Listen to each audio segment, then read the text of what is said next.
Ghost Story. Singkat cerita, Pernah nggak lo mikir, ada sebuah batu yang dicium jutaan orang tiap tahun? Orang-orang rela dorong-dorongan, bahkan nangis cuma buat nyentuhnya. Aneh nggak sih, batu doang kok diperlakukan kayak harta karun surga. Tapi ini bukan batu biasa. Ini adalah batu dari langit, saksi bisu ribuan tahun sejarah manusia. Namanya Hajar Aswad. Konon, ribuan tahun lalu saat Nabi Ibrahim dan putranya Ismail diperintah Allah membangun Ka'bah, Allah turunkan sebuah batu. Batu itu putih bercahaya, indah luar biasa, bahkan lebih terang dari salju yang kena sinar matahari. Dialah Hajar Aswad. Ibrahim dan Ismail meletakkan batu itu di sudut Ka'bah sebagai penanda awal tawaf, sebagai simbol bahwa setiap ibadah selalu punya titik awal. Awalnya putih bersih, tapi lama-kelamaan batu itu berubah. Dosa-dosa manusia yang menyentuhnya, menciumnya, seolah diserap olehnya. Dari putih bersih jadi hitam legam. Hitamnya bukan karena kotor, tapi karena menanggung beban dosa manusia. Bayangin betapa beratnya jadi saksi perjalanan umat manusia. Hajar Aswad gak pernah pindah dari tempatnya. Dia diam tapi ngeliatin segalanya. Dia lihat Ibrahim mendirikan Ka'bah. Dia lihat ribuan peziarah pertama yang datang dengan doa dan air mata. Dia lihat Mekah tumbuh dari tanah tandus jadi pusat dunia. Dan dia juga lihat tragedi. Salah satunya waktu Ka'bah direnovasi sebelum Nabi Muhammad diangkat jadi Rasul. Suku Quraisy ribut besar. Mereka rebutan siapa yang paling berhak naruh Hajar Aswad di tempatnya. Hampir perang pecah gara-gara satu batu. Lalu datanglah Muhammad yang masih muda. Dengan bijak, beliau bentangkan kain, Hajar Aswad ditaruh di tengah. Semua pemimpin suku sama-sama angkat kain itu. Lalu Nabi Muhammad sendiri yang meletakkannya. Seketika semua tenang. Bayangin, satu batu hampir jadi pemicu perang, tapi juga jadi simbol persatuan karena kebijaksanaan seorang manusia pilihan. Tapi sejarah nggak selalu indah.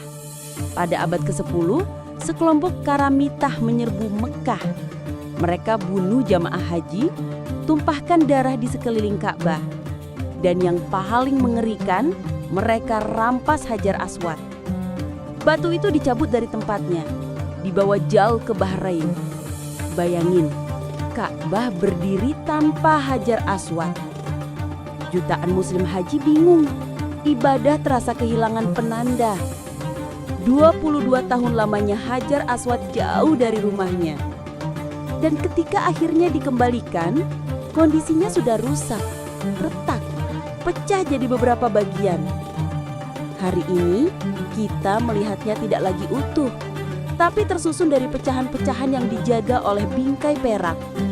Seolah-olah luka itu nggak bisa disembuhkan, tapi tetap dijaga sebagai bukti sejarah.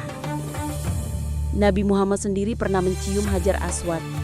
Beliau tahu batu itu nggak bisa kasih manfaat atau mudorot, tapi beliau mencium karena itu sunnah.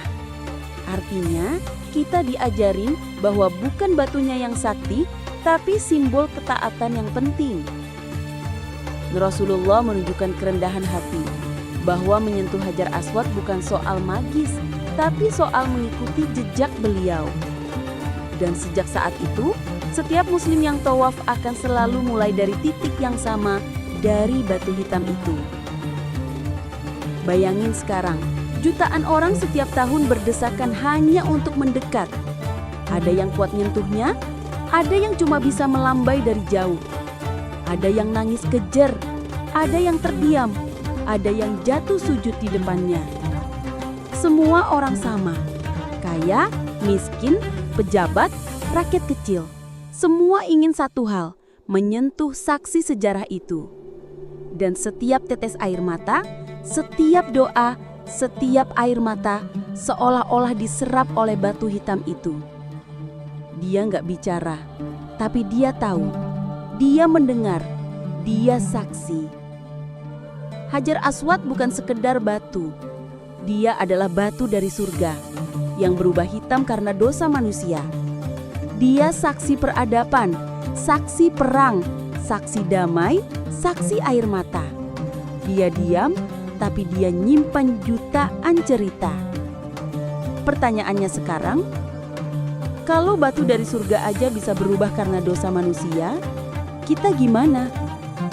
Hajar Aswad seolah berbisik, "Hei manusia, jangan berhenti bertobat, jangan berhenti mendekat, karena setiap langkah, setiap doa, setiap air mata, gak ada yang sia-sia di hadapan Allah."